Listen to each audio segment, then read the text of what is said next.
Deux Chroniques, chapitre 15.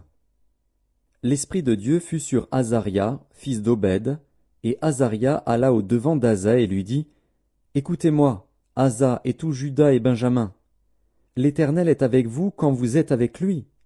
Si vous le cherchez, vous le trouverez.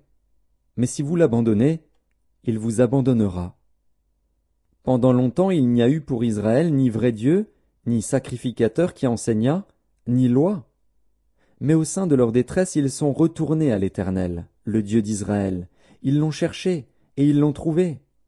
Dans ces temps-là, point de sécurité pour ceux qui allaient et venaient, car il y avait de grands troubles parmi tous les habitants du pays.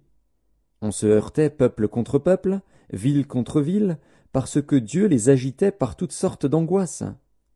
Vous donc, fortifiez-vous, et ne laissez pas vos mains s'affaiblir, car il y aura un salaire pour vos œuvres.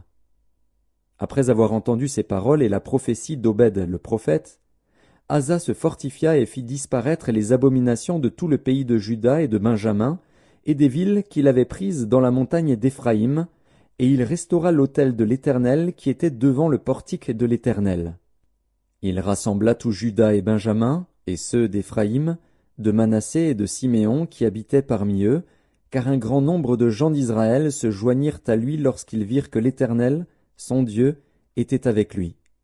Ils s'assemblèrent à Jérusalem le 3e mois de la 15e année du règne d'Asa. Ce jour-là, ils sacrifièrent à l'Éternel, sur le butin qu'ils avaient amené, 700 bœufs et 7000 brebis. Ils prirent l'engagement de chercher l'Éternel, le Dieu de leur père, de tout leur cœur et de toute leur âme. Et quiconque ne chercherait pas l'Éternel, le Dieu d'Israël, devait être mis à mort, petits ou grands, hommes ou femmes. Ils jurèrent fidélité à l'Éternel à voix haute, avec des cris de joie, et au son des trompettes et des cors. Tout Juda se réjouit de ce serment, car ils avaient juré de tout leur cœur, ils avaient cherché l'Éternel de plein gré, et ils l'avaient trouvé, et l'Éternel leur donna du repos de tous côtés. Le roi Asa enleva même à Maaka, sa mère, la dignité de reine, parce qu'elle avait fait une idole pour Astarté.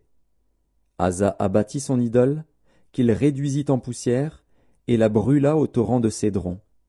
Mais les hauts lieux ne disparurent point d'Israël, quoique le cœur d'Asa fût en entier à l'Éternel pendant toute sa vie. Il mit dans la maison de Dieu les choses consacrées par son père et par lui-même, de l'argent, de l'or et des vases. Il n'y eut point de guerre jusqu'à la 35e année du règne d'Asa.